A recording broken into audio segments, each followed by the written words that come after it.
Thank you. Our next question from Michael Keating. Michael Keating from inside Canberra. International trade expert Dr. Gary Hofbauer believes that the changes Donald Trump will make to US trade policy will be largely cosmetic, such as changing the name of NAFTA, imposing tariffs on some auto parts into the United States and reducing steel imports from China. What do you think of this point of view? And it would seem from your speeches that you believe the global trade situation is far more dire.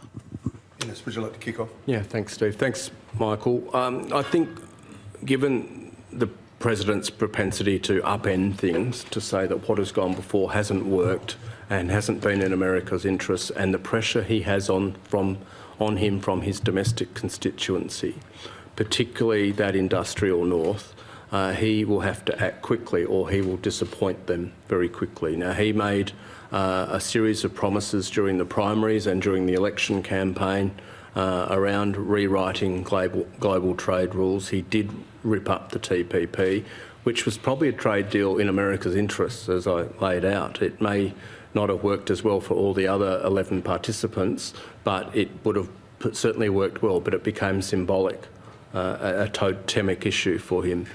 I don't think that he can afford to just stand by and let the international trade agenda roll on as it has.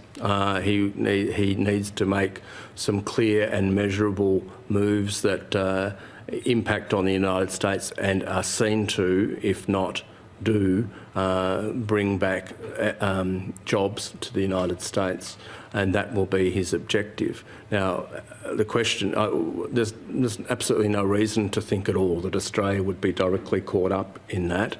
But again, it becomes the collateral damage issue. So if they have a bad meeting on Friday and things don't work out as you would hope over North Korea, that can then spiral not into a security dispute, but that can then become a trading and economic dispute, and that's where we can get caught up, and that's where business and industry is concerned, because we cannot control those externalities. So if trade sanctions are imposed on a country, or further trade sanctions are imposed on North Korea in a way, and China doesn't agree with that, that could then set off this sort of snowballing and of trade disputes and trade differences, which will increase rapidly.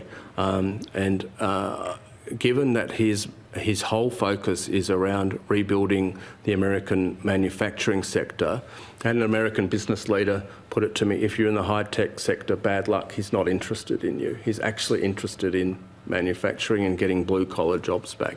If he can't do that, then he will be judged very badly, and he knows that. And he only has 18 months to do it until the midterm election. So I think he will act fairly quickly, and I think the rule book will get thrown. Something there's a risk that at some event at some time will force him to throw out the rule book.